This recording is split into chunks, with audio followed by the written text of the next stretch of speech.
metodologi Nabi dalam melaksanakan sholat berjamaah. Kemudian bagaimana juga Nabi mencontohkan melaksanakan sholat Jumat, gitu ya.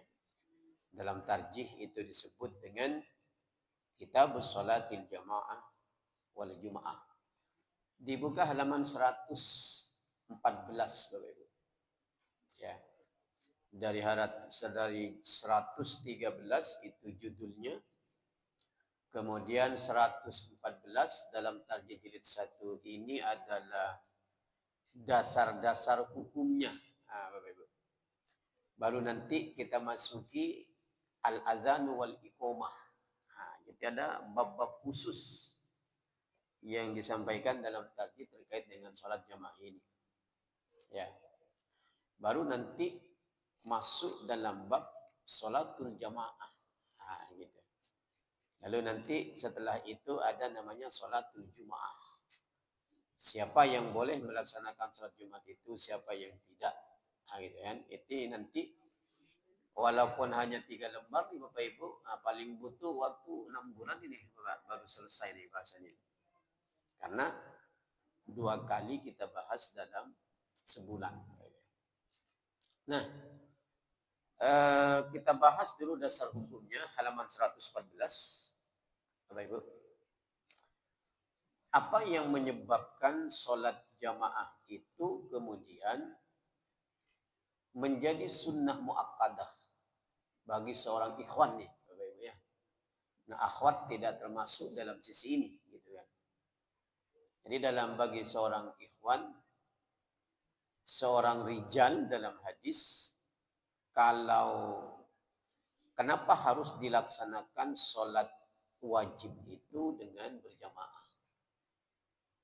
Ya, ada beberapa dasar hukum yang dijadikan pijakan kenapa Nabi, sahabat, tabi'ut tabi'in, sampai kepada ulama salafus saleh memerintahkan dengan keras, dengan ketat agar sholat jamaah itu, agar sholat wajib itu dilaksanakan dengan berjamaah. Ya. Beberapa dasar hukum yang dijadikan pijakan dalam tarjih yang pertama adalah halaman 114 itu. Ada surat Al-Baqarah ya, ayat 43. Ini yang kita hafal hadisnya. Ayatnya sudah kita hafal semua. Wa aqimus sholata wa atuz zakata warka'u ma'ar raki'in. Kata Allah, dirikanlah sholat itu, bayarlah zakat itu, dan rukuklah kalian bersama orang-orang yang ruku. Ya. Kalimat warka'u ma'ar raki'in itu menandakan sholat berjamaah. Bapak Ibu. Ya. Jadi kalimat waqimus sholat, dirikan sholat, wa atuz zakat, tunaikan zakat, warka'u ma'ar raki'in. Kerjakan sholat itu bersama orang-orang yang ruku. Jadi kata Allah, yang dimaksud warka'u ma'ar raki'in ini adalah sholat wajib. Bapak Ibu, sholat wajib yang harus dikerjakan bersama orang-orang yang ruku. Bersama orang-orang yang ruku itu artinya sholat wajib dikerjakan lebih dari 1 orang. 2, 3, 4, dan seterusnya. Nah, kita menyebutnya dengan sholat berjamaah. Gitu.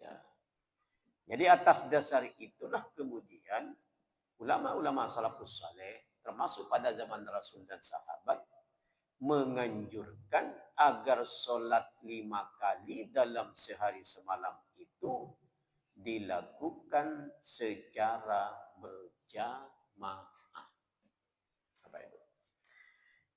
Kalau kita lihat redaksi ayatnya sebenarnya Bapak Ibu tidak ada perbedaan antara ikhwan dan akhwat. Nah, gitu Pak. Dalam ayat ini maksudnya. Nggak ada perbedaan dalam kalimat waqimus sholat, ini tidak khususiah kepada ikhwan sebenarnya. Kalau kita mau jujur nih, kalimat waqimus sholat ini adalah namanya. Umum. Dirikanlah sholat itu. Demikian juga wa'atuz zakat, tunaikan zakat. Juga umum, tidak hanya berlaku kepada orang-orang Islam laki-laki. Tapi tentunya juga kepada muslim perempuan. Ditambah dengan kalimat warka'u, rukuklah kalian. Nah, gitu ya. Warka'u ma'arrakiin. Maka rukuklah kalian bersama orang-orang yang rukuk. Maksudnya solat wajib 5 kali sehari semalam itu harus dilakukan bersama orang lain. Nah, gitu. Karena di sini ada jamak warka'u, rukuklah kalian. Ma'arrakiin, bersama orang-orang yang rukuk. Ayat ini Bapak Ibu tidak ada jauh bedanya dengan perintah berpuasa. Ya ayyuhalladzina amanu kutiba alaikumusiyam kama kutiba alal ladzina min qablikum la'allakum tattaqun.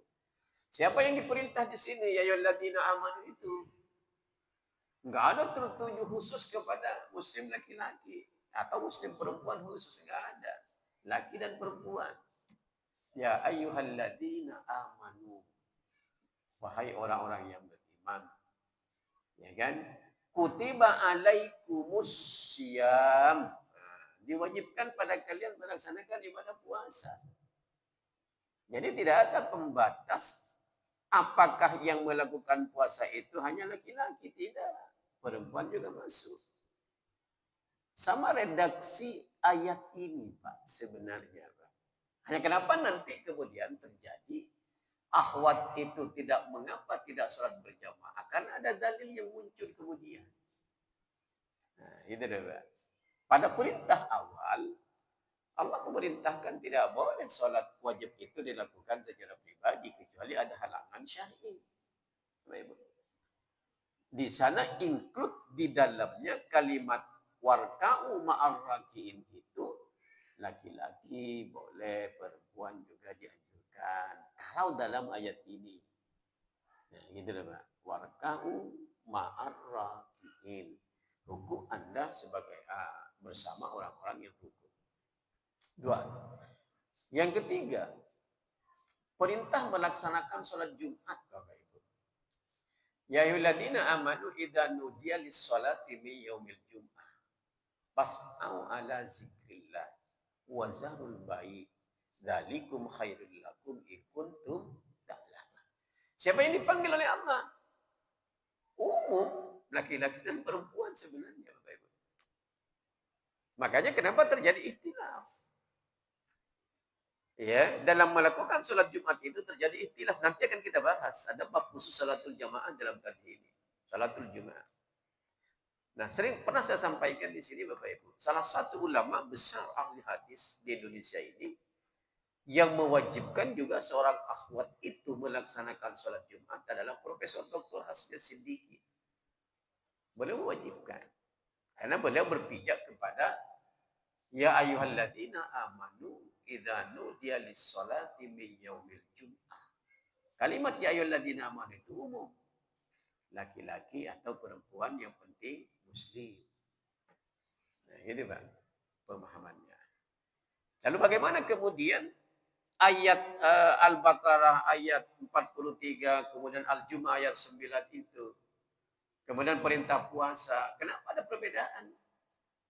Karena ada dalil yang memberi batasan. Lahir dalil yang mengatakan bahwa seorang akhwat itu, sebaik-baik seorang akhwat itu sholatnya adalah dikerjakan di rumah.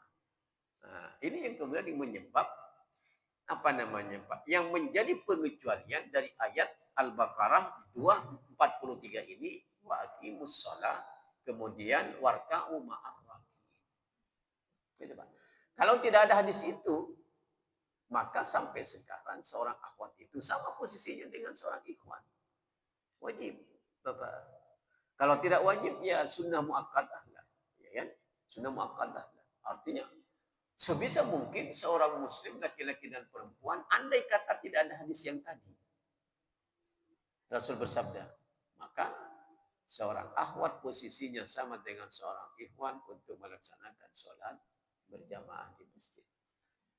Nah, tapi karena ada hadis khairukum itu sebaik-baik sholat bagi seorang akhwat adalah di rumah, maka ini kemudian menjadi pengecualian. Kalau begitu, yang diharuskan dan ditekankan itu adalah seorang ikhwan.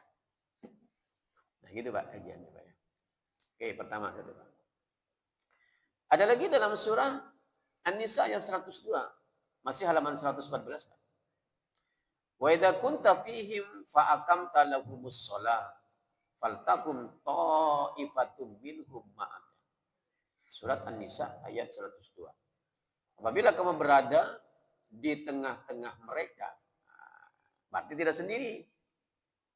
Di tengah-tengah mereka, kalimat wa idza kunta fihim maksudnya banyak orang, Bapak Ibu.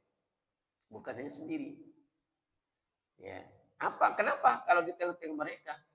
Lalu kamu memimpin sholat bagi mereka, hendaklah segolongan dari mereka berdiri bersama-sama kamu.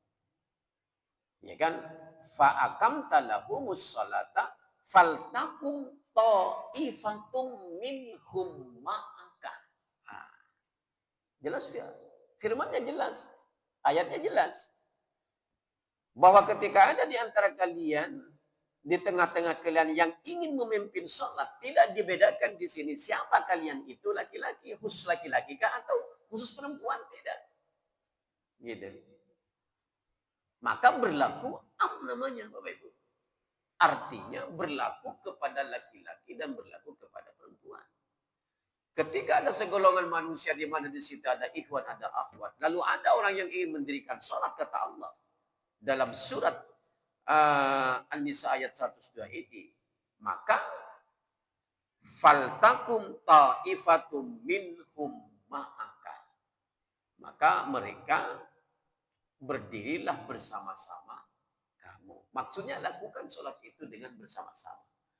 Melakukan sholat secara bersama-sama disebut dengan sholat berjamaah. Al-Quran lagi Pak, dalilnya. Jadi itu cara kita bagaimana menentukan kenapa sholat itu wajib itu harus dilakukan secara berjamaah Pak. Bukan hanya hadis. Nah, saya pernah bilang Bapak Ibu bahwa 99,9% kaifiah dan bacaan sholat itu ditentukan oleh hadis. Gitu Pak. Ya, walaupun ada sekian persen ditentukan oleh ayat. Salah satu diantaranya ini Pak. Sholat berjamaah. Gitu. Jadi ada surat Al-Baqarah ayat 43, ada surat An-Nisa ayat 102, kemudian baru ada hadis di bawahnya itu Pak. Di bawahnya itu ada hadis agak panjang hadis itu Pak. Ya. Rawal Bukhari an Ibnu Umar. Hadis ini diriwayatkan oleh Imam Bukhari bersumber dari Ibnu Umar radhiyallahu anhu, semoga Allah meridainya. Anna Rasulullah sallallahu alaihi wasallam adalah Rasul sallallahu alaihi wasallam pernah bersabda. Siapa yang mendengar sabda Nabi itu? Nggak dijelaskan oleh Nabi dalam hadis ini, Pak. Berbeda ketika saya menyampaikan umpamanya hadis an Aisyah taqalat. Nah, berarti Aisyah itu yang mendengarkan spesifik itu. Ada lagi hadis yang bersumber dari mujmal, ya. Shallaitu wara'a Abu Hurairah. Aku sholat di belakang Abu Hurairah. Berarti al-mujmal itu sholat di belakang Abu Hurairah. Gitu. Hadis ini redaksi hadisnya adalah dia berkata, anna Rasulullah SAW adalah Nabi SAW pernah bersabda. Nah, yang mendengar dan menyampaikan kemudian tidak disebutkan. Siapa mereka? Nah, itu dalam ilmu hadis seperti itu. Jadi dikajinya itu sampai segitu dalam ilmu hadis. Untuk menentukan mencari hadis itu sahih atau tidak. Gitu kan. Ya. Qala berkata. Jadi ada sahabat yang berkata bahwa Nabi pernah bersabda. Tentang apa? Salatul jama'ati tafdulu salatul fadhi. Bahwa ternyata, kata Nabi, menukil dari pendapat Ibnu Umar ini, apakah Ibnu Umar itu sendiri yang mendengarkan dari Nabi atau sahabat yang lain, tetapi dikatakan, Rasul berkata, apa kata Rasul? Salatul jama'ati tafdulu salatil fadhi. Bahwa salat berjamaah itu melebihi keutamaannya, lebih baik daripada salat sendirian. Baru disebut lebih baik nih Pak, Ibu. Di mana? Kenapa disebut lebih baik? Bentuk lebih baiknya itu apa? Nah, kan gitu Pak. Ibu. Lebih baik daripada sholat sendirian itu, bagaimana maksudnya? Gitu. Kemudian apa manfaat yang diperoleh dari kalimat tafdulu sholatil fadhi? Apa manfaat yang diperoleh dari sholat berjamaah itu ketimbang dilakukan sholat itu secara munfarid sendirian? Kalau hadis ini berbatas sampai di situ, tidak ada kelanjutan hadis itu, susah kita menjelaskan apa yang dimaksud oleh Nabi. Bapak Ibu, untung kemudian hadis ini ada sambungannya. Dari mana sisi baiknya itu? Bisa bain wa isrina darajat. Berarti kelebihannya itu, manfaatnya itu, sholat berjamaah itu dibanding dengan sholat sendirian, kalau sholat berjamaah itu lebih afdal dengan 27 derajat. Baru kita paham maksudnya. Oh gitu. Jadi kalau sholat yang kita lakukan dengan sendirian berarti satu pahala yang kita peroleh. Ketika sholat dilakukan secara berjamaah berarti bisa bain wa isrina darajat. Baru paham kita ketika kita baca lanjutan daripada hadis itu. Kalau stagnan hadis ini sampai kepada kalimat tafdalu fi sholatil fadhi, kita tidak mengetahui apa manfaatnya. Bapak Ibu. Tapi karena dilanjutkan oleh Nabi dengan kalimat bisa bain wa isrina derajat, akan memperoleh 27 derajat, berarti manfaatnya, kelebihannya itu kalau dilakukan secara berjamaah akan memperoleh 27 derajat, kalau dilakukan secara sendiri akan memperoleh 1 derajat. Nah, begitu kajiannya Pak kalau hadis. Gitu. Gitu. Ya kan? Nah, disinilah kemudian timbul kecemburuan sosial pada zaman Rasul, Bapak Ibu. Kalau begitu, kalau hanya sholat jamaah itu kemudian ditujukan kepada seorang ikhwan, berarti yang mendapatkan 20 derajat itu hanya terkonsentrasi kepada kaum ikhwan. Nah gitu loh Pak. Karena itu banyak protes pada zaman Rasul dulu, termasuk Aisyah.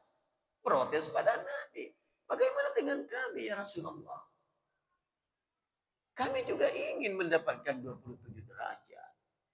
Jangan hanya kaum ikhwan. Keadilan itulah yang dituntut oleh sahabat Ahmad dulu di hadapan Rasul.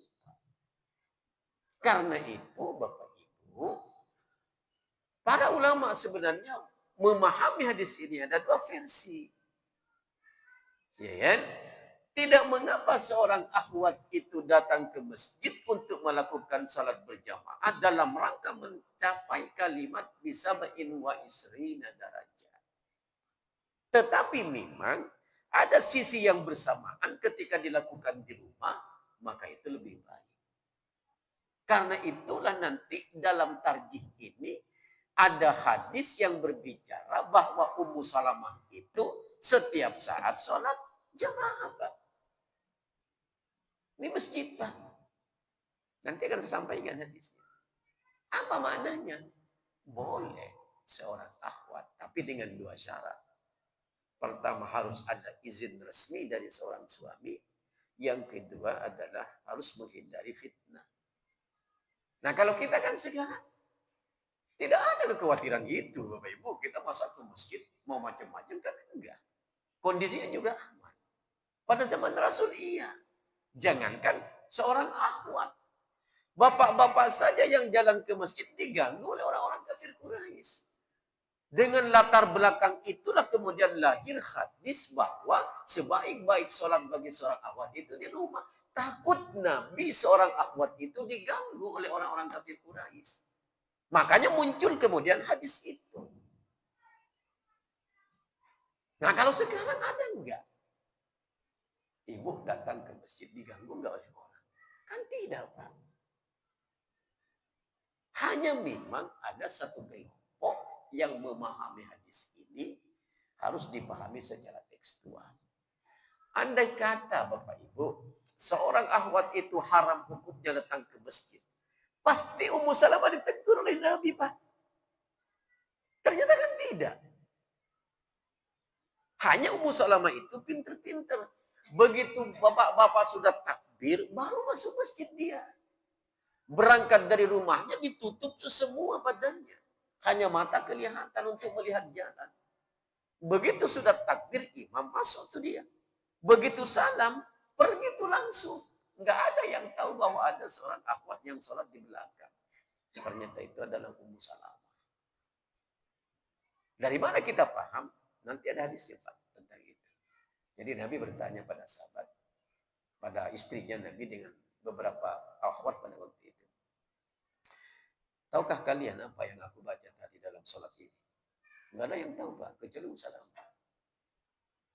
Saya paham ya Rasul. Apa? Disebut oleh dia. Anda tadi baca sholat ini rakaat pertama. Rakaat kedua baca sholat ini. Dan dari mana Anda paham? Kan tidak pakai pengeras suara, Pak, dulu pada zaman Rasul. Ya kan? Kita berbicara di masjid tidak pakai pengeras suara, di belakang tembok kita nggak kedengaran, Pak. Kaget Rasul. Dari mana Anda tahu Salamah? Saya kan hadir ya Rasul, sholat berjamaah. Dan begitu takbir, engkau takbir, aku baru masuk. Begitu salam, aku langsung keluar. Aku berangkat dari rumah, aku tutup wajahku kecuali mataku. Kalau saja itu haram hukumnya, pasti ditegur oleh Nabi, Bapak Ibu. Tapi kan enggak. Nah, gitu loh, Pak. Membahas di situ, Pak. Ternyata tidak. Nabi enggak menegur, hei Salamah, haram hukumnya, enggak boleh kamu datang. Nah, pasti akan haram mutlak hukumnya, Pak. Ternyata Nabi membiarkan. Tidak ditegur oleh Nabi, tidak dilarang, tidak juga dianjurkan. Dibiarkan saja. Apa maknanya? Ketika Nabi tidak melarang dan tidak juga menganjurkan, maka hukumnya boleh-boleh saja. Mubah namanya. Jadi datang ke masjidnya mubah. Berbeda dengan akhwat. Ikhwan. Sunnah hukumnya, Pak. Melakukan sholat berjamaahnya dapat 27 derajat. Kalau seorang ikhwan, langkahnya ke masjid itu adalah sunnah, melakukan sholat berjamaah ditambah lagi 27 derajat. Memang lebih banyak kaum ikhwan. Karena Rasul terhadap Ummu Salamah tidak menganjurkan, tidak juga melarang. Begitu. Sehingga disimpulkan, oh begitu, seorang akhwat itu boleh datang sholat jamaah. Tapi dibahas kemudian oleh ulama-ulama salafus saleh ada harus 2 syarat. Dalam tarjih begitu, Pak. Ada 2 syarat yang harus diberikan. Izin resmi pada suami boleh enggak oleh suami. Yang kedua adalah tidak macam-macam. Artinya tidak terkontaminasi dengan pergaulan-pergaulan yang enggak baik. Itu Pak syaratnya. Gitu. Ya udah, bisa ya Pak ya. Belum. Begitu, Pak.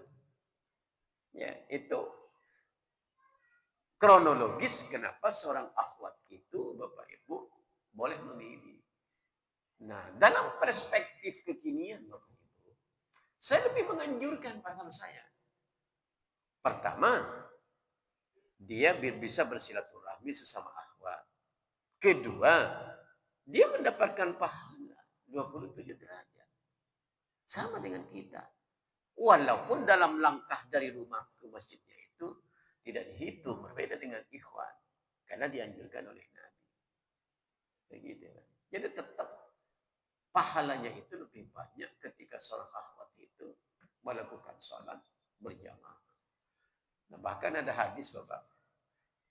Ada hadis yang sangat radikal menurut saya di situ, Pak. Ketika seorang istri izin kepada suami untuk ikut untuk pergi ke masjid, nggak boleh dilarang, Pak, oleh seorang suami. Coba, Pak. Nggak boleh dilarang, Pak. Kamu nggak usah, nggak boleh, kata Nabi. Nah, inilah kemudian yang menjadikan dasar oleh para ulama yang membolehkan seorang akhwat itu datang ke masjid untuk melaksanakan sholat jamaah. Bapak Ibu. Ya, kita lanjutkan hadisnya, Pak. Halaman 414. Kemudian, jauh sanata dikeluarkan hadis ini adalah oleh 6 ahli hadis, ya. Oleh 6 ahli hadis. Kemudian ada 6 ahli hadis meriwayatkan bersumber dari Abu Hurairah hadisnya berikutnya itu, Pak. Radhiyallahu anhu qala Rasulullah sallallahu alaihi wasallam, inna asqala salatin 'alal munafiqina salatul isya'i wa salatul fajri. Nah, situ dulu, Pak, belum saya lanjutkan, Pak. Jadi ada salat yang terbesar bagi orang-orang munafik, Pak, menjadi hambatan yang luar biasa bagi orang munafik itu. Ada 2 salat, yaitu salat Isya dan salat fajar. Apa maksudnya? Isya dengan subuh. Jadi kalau kita ingin menilai, Bapak Ibu, siapa yang cenderung dengan munafik, dilihat dari dua salat itu, kan. Kalau dia berat melakukan salat Isya ke masjid, lalu berat melakukan salat wajib subuh, artinya orang itu lebih banyak kemunafikan dalam dirinya. Hadis coba yang bicara. Jadi gampang melihat orang. Walaupun kita tidak boleh kita menjustifikasi. Anda munafik. Tidak bisa, Pak. Etika dalam Islam. Tapi kita bisa menilai dari matan hadis ini, isi hadis ini. Dikatakan bahwa salah satu dua salat itu dianggap berat bagi orang munafik adalah yang pertama salat Isya, yang kedua adalah salat fajar. Jadi kalau orang munafik itu dulu pada zaman Rasul, sahabat itu, Pak, walaupun dia masuk Islam gitu, Pak, ya, dia kalau salat Isya, kalau salat subuh berat dia, Pak. Berbeda dengan orang yang tulus, orang yang ikhlas, beriman, dia datang. Gitu. Tapi kalau orang munafik sudah memang ada beli-beli kemunafikan itu, Pak. Nah, dia nggak datang tuh salat Isya, nggak datang tuh salat subuh. Makanya Nabi mengatakan 2 salat yang menjadi penyebab bagi orang munafik itu, yaitu salat Isya dengan salat subuh. Gitu. Kemudian walau ya'lamuna, nah ini kata Nabi, Pak. Andai kata mereka tahu, walau ya'lamuna, siapa ya'lamuna itu adalah orang-orang munafik itu. Dalam hadis disebut dengan walau ya'lamuna. Tidak disebut oleh Nabi ditujukan kepada orang munafik itu, enggak disebut begitu oleh Nabi. Andai kata mereka tahu. Jadi mereka berarti bukan satu orang, Pak.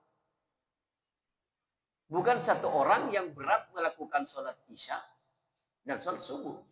Banyak. Sehingga Nabi dalam redaksi di situ mengatakan, walau ya'lamuna. Jamak Nabi memakainya di situ. Ya kan? Walau ya'lamuna ma fiha. Andai kata mereka tahu sebenarnya keutamaan yang ada pada sholat Isya dan sholat subuh itu, la tauhuma walau habwan. Gitu, Pak. Ya. Tentang kalau saja mereka itu tahu keutamaan sholat subuh dan sholat Isya itu, mereka akan datang meskipun dengan merangkak. Artinya apa? Ada memang pahala lebih banyak diberikan oleh Allah di antara 5 kali dalam semalam itu. Nilai pahala yang lebih baik diberikan oleh Allah adalah Isya dengan subuh, Pak. Maghrib, asar, zuhur, biasa tuh, Pak. Tapi ketika seorang muslim melakukan sholat berjamaah itu pada saat Isya, kemudian pada salat subuh, itu pahalanya dikatakan oleh, tidak disebut pahala itu, tetapi manfaatnya itu Kalau saja disebutkan oleh Allah manfaatnya itu, mereka akan datang dengan cara merangkak ke masjid. Saking dari besarnya pahalanya maksudnya, Pak. Nggak disebut oleh Nabi berapa besarnya itu. Yang jelas berbeda dengan sholat maghrib, sholat asar, sholat duhur. Kenapa begitu? Karena ternyata malasnya seorang muslim itu dari dulu sampai sekarang, kalau melakukan sholat isya dan subuh, malas. Isya mungkin karena nanggung Bapak Ibu ya. Kita sudah mau istirahat, malas tuh. Subuh karena kita nggak sempat bangun tuh Bapak Ibu. Malas kita. Lalu Nabi mengatakan andai kata saja tahu mereka itu tentang pahala manfaat dari sholat berjamaah isya dengan subuh, maka mereka akan berangkat ke masjid itu walaupun dengan cara merangkak. Hebat ya. Nah, ini pembelajaran nih Bapak-bapak buat kita. Ya. Walaupun kita sebenarnya memang 5 kali dalam sehari semalam itu tidak boleh kita lakukan sholat itu di rumah selama kita tidak ada halangan syar'i, Pak ya. Kalau ada halangan syar'i mau diapain? Nabi menginginkan agar sholat wajib itu dilakukan di masjid 5 kali dalam sehari semalam. Begitu. Ya. Walakad hamamtu an amuruna bis salati fatukama summa amaru rajulan fayusalli bin nasi. Nah, itu Bang. Kata Nabi dalam melanjutkan hadis itu, ya kan? Mau aku rasakan menyuruh orang-orang yang komat. Nah, coba Pak. Bagi yang tidak datang berjamaah ini maksudnya Pak. Nabi ingin memerintahkan kepada orang-orang yang melakukan sholat jamaah berjamaah itu disuruh pimpin tuh sholat jamaah. Lalu Nabi ingin pergi dari rumah satu ke rumah satu. Ada enggak yang tidak datang sholat berjamaah? Kata Nabi apa? Akan saya bakar rumah itu. Coba. Begitu kerasnya Bapak Ibu sholat berjamaah itu. Sampai Nabi mau membakar rumah itu. Kemudian aku pergi bersama-sama dan beberapa orang yang membawa beberapa ikat kayu bakar untuk mendatangi mereka yang tidak mau turut sholat untuk membakar rumah-rumah mereka. Dalam hadis disebutkan, la yashhaduna sholata fa'ukhiraka alaihim buyutahum. Akan kubakar tuh rumah-rumah. Dilihat oleh Nabi. Oh, enggak datang sholat berjamaah nih, dibakar oleh Nabi. Akan, belum tapi Pak, belum dibakar. Akan. Artinya menjadi pembelajaran bagi seorang muslim pada zaman dulu, pada zaman Rasul. Anda jangan coba-coba nggak datang sholat jamaah ketika Anda tidak memiliki halangan syar'i. Di sinilah kita lemah, Bapak Ibu. Umat Islam sekarang di sini lemah. Dianggapnya, walaupun hukumnya itu adalah sunnah sholat berjamaah itu, dianggapnya kita sah-sah saja begitu tanpa halangan dan kita tidak datang ke masjid untuk melaksanakan sholat berjamaah. Tegas Nabi Pak ingin membakar rumah orang yang tidak datang berjamaah. Bayangkan itu Bapak Ibu. Kita kebut sedikit Pak, karena waktunya Pak. Ada lagi hadis yang bersumber dari Ahmad bin Abi Dahab. Ya dikatakan, ma min salasatin la yu'addinuna wa la tuqammu fihim shalah illa istahada alaihim asyaitan. Kalau ada 3 orang yang tidak mau azan dan tidak mau melakukan sholat berjamaah, tentulah ketiganya itu ada setan. Apa maknanya Bapak Ibu? Ketika ada orang berkumpul, lalu tidak mau melakukan sholat berjamaah, berarti sudah dikuasai oleh setan. Kata Nabi ini dalam hadisnya. Semestinya mereka harus melaksanakan secara berjamaah. Ada lagi dalam ayat dalam Al-Quran. Ya kan? Dalam surah Al-Jum ayat 9. Ya ladina amanu ini saya baca tadi. Ini terkait ini ayat ini kepada salat Jumatnya nanti, Bapak Ibu. Ya. Kemudian hadis yang terakhir di bawah itu halaman 115 ada hadis terakhir dari riwayat Muslim dari Ibnu Mas'ud hadis itu dikatakan kalau Rasulullah SAW Laqad hamamtu an amaru rajulan yusalli bin nasi summa ahrika ala rijalin yatahallafuna anil jum'ati buyutahum. Ya, kata Nabi, mau aku rasanya memerintahkan orang menjadi imam bersama-sama dengan orang-orang banyak. Kemudian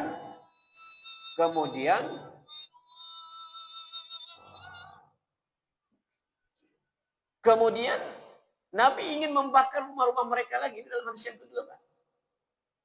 Yang tidak mendatangi salat jamaah dan Jumat. Kalau ini khusus tertuju kepada ikhwan. Nanti akan lagi ada hadis itu, Bapak Ibu. Dalam penjelasan yang lain, ada orang buta tidak mau datang ke masjid minta izin pada Nabi, tapi karena mendengar azan, maka Nabi mengharuskan datang walaupun dengan merangkak. Sama hadisnya dengan redaksi yang tadi. Ayat dan hadis ini Bapak Ibu menganjurkan bahwa seorang muslim, tidak muslimah ya, seorang muslim adalah diharuskan datang ke masjid untuk melaksanakan sholat berjamaah. Tidak boleh dilakukan secara masing-masing di rumah, kecuali ada halangan syar'i. Apalagi kita mendengar azan, lalu nggak ke masjid, dibakar tuh rumahnya oleh Nabi. Walaupun Nabi belum melakukan, akan.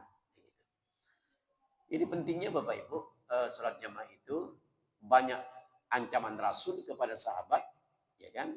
Bahkan kemudian ada juga hadis yang akan memberi pahala lebih dalam rangka supaya umat Islam itu, laki-laki khususnya, bisa melakukan sholat wajib itu dengan berjamaah. Demikian Bapak Ibu kajian kita. Besok baru kita masuki al-adhanu wal iqamah. Ini adalah awal daripada sholat jamaah. Mohon maaf Bapak Ibu, saya kekurangan dan kelebihan. Nasrul bila fatun karib basyir mu'minin. Assalamualaikum warahmatullahi wabarakatuh.